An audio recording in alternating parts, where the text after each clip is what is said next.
C'est un grand parti politique. Le PNP est un très grand parti politique aujourd'hui. Fausse modestie. Hein.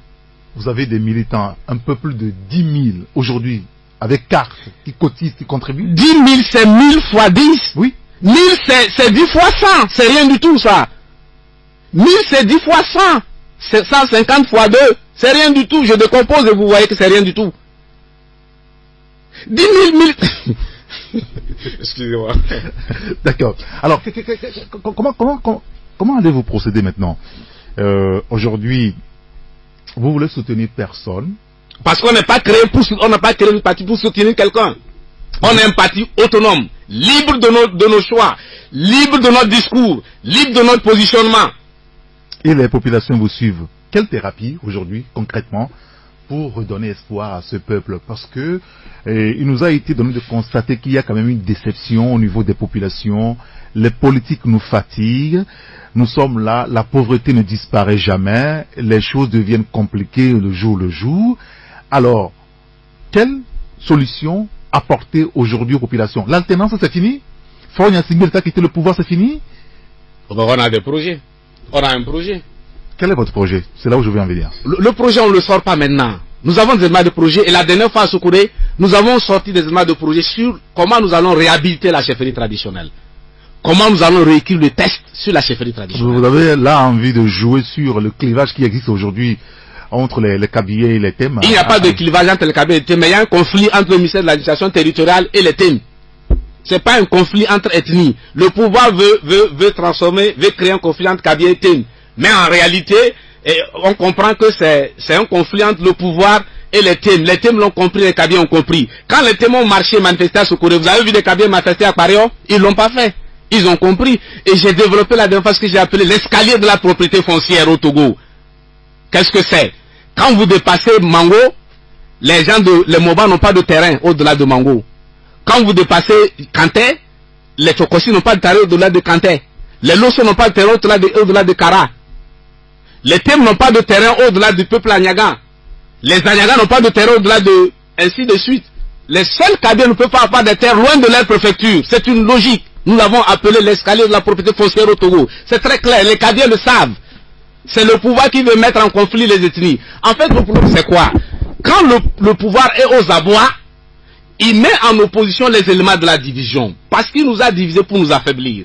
Il nous a divisés sur la base territoriale, sur la base professionnelle, sur la base ethnique, ainsi de suite. Et donc, quand il est aux abois, il oppose ces différences. C'est ce que le pouvoir a tenté de faire. Et la bombe, c'est ce que j'ai appelé à Sokouré les bombes sociales. Et les Kabiyé et les rois Thèmes ont désamorcé cette bombe et ça n'a pas marché à Pario. Donc, j'étais en train de dire que... Vous avez des projets? Oui, nous avons un projet. Mais nous ne le sortons pas. De temps en temps, on sort des éléments, comme nous avons parlé la dernière fois, comment nous allons réhabiliter la chefferie traditionnelle qui a été exterminée par le régime Yadema. Nous allons réhabiliter la chefferie traditionnelle. On va la réhabiliter. Mais il y a d'autres éléments. Si nous sortons notre programme aujourd'hui, nous craignons que des gens... le reprennent et qu'à un moment donné tout le monde parle de la même chose. Oui, mais c'est pour le bonheur des populations, c'est-à-dire comment faire pour, n'est-ce pas, restaurer cette population, ce Togo. Il s'agit de ça, il ne s'agit pas de copier votre programme. Ils nous ont écoutés sur la réhabilitation de la chefferie traditionnelle parce qu'en réalité, la question foncière, le problème du foncier est lié au problème de la royauté. Donc une fois que vous réglez la question de la royauté, vous réglez en grande partie la question foncière. Donc c'est pour ça qu'on a sorti la question de la royauté. Et aujourd'hui, il y a un moyen utilisé par le pouvoir pour maîtriser le processus de désignation des rois. Mais en réalité, le ministère de l'Intérieur ne veut pas mettre, c'est pas un roi Kabiyé qui cherche à Pario. Il cherche une signature pour brader les terres de Pario. C'est très clair. C'est le vrai problème à votre avis? C'est le vrai problème parce que les gens ont des relations avec des multinationales, des grandes sociétés, des compagnies qui ont besoin de vastes territoires. Il faut trouver un roi qui signe facilement. Boukpessi cherchait une signature tout simplement. Là vous l'accusez carrément. Bien sûr c'est lui qui est devant moi, c'est lui qui a géré cette histoire. Il est ministre de l'administration territoriale, non? Oui, c'est parce que c'est en tant que ministre territorial que je l'accuse, c'est parce qu'en tant que Boukpessi, je n'ai rien à voir avec lui. En tant que Boukpessi, il ne m'intéresse pas. Il ne m'intéresse pas, je n'ai pas le temps pour parler de lui, en tant que Boukpessi. Mais, en tant que ministre de l'administration territoriale, oui, j'en parle. Parce qu'il est payé sur les fonds publics, moi aussi je contribue. Comment allez-vous vous prendre pour gérer la question de l'économie au Togo? Vous voulez que je sorte mon programme? Non. On ne le sortira pas. Je vous demande juste le problème économique du Togo. Comment pensez-vous qu'on peut régler ça pour le bonheur des populations? D'abord, le premier élément à faire, c'est d'arrêter le pillage systématique des ressources. Parce que vous ne pouvez pas mal gérer, piller les ressources internes et continuer par vous endetter. Ça ne marche pas. Comment on pille, comment on gère mal les ressources nationales? Mais dans les journaux. Oui, ça c'est les journaux. Vous n'allez pas nous dire que c'est les journaux qui vous informent, vous les politiques quand même. Vous n'allez pas me dire que je n'ai aucune relation avec des gens dans le pouvoir. J'espère que c'est pas ce que vous êtes en train de dire. Non.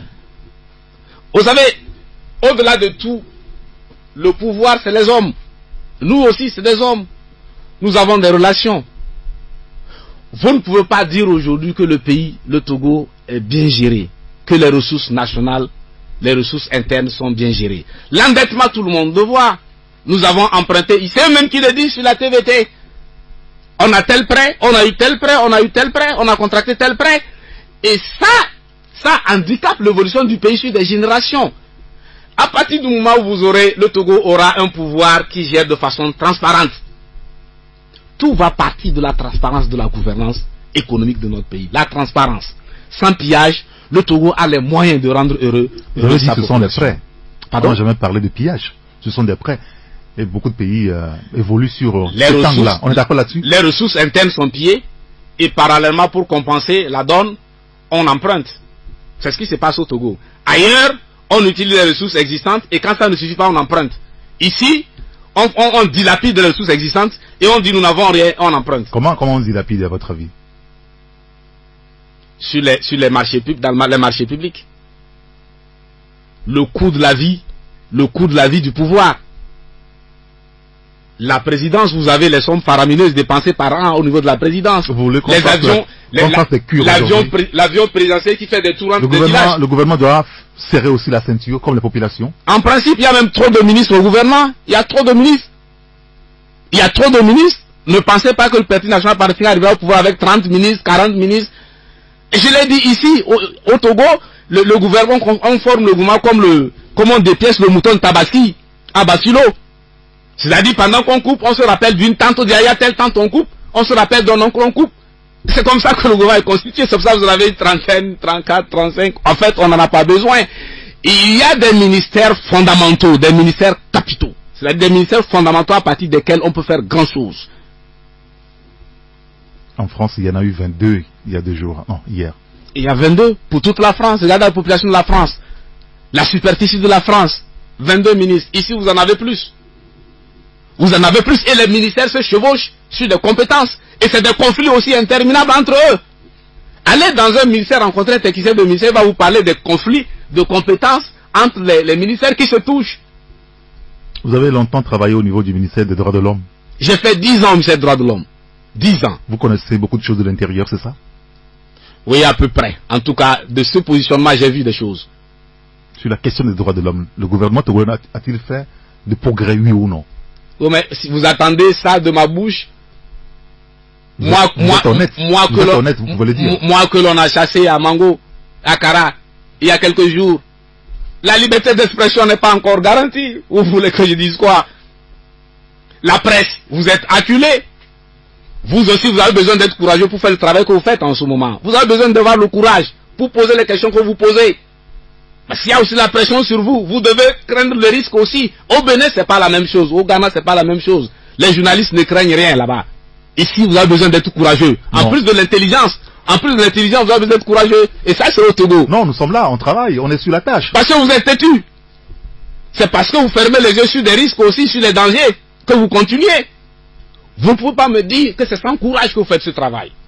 Vous ne pouvez pas me le dire, je ne peux pas le croire. Dans tout travail, il faut un brin de courage quand même pour avancer. On est d'accord là-dessus? Oui, courage pour la tâche. Mais ça, c'est pas le courage pour la tâche, c'est le courage pour des risques qui vont venir d'ailleurs, pas du boulot que vous exercez.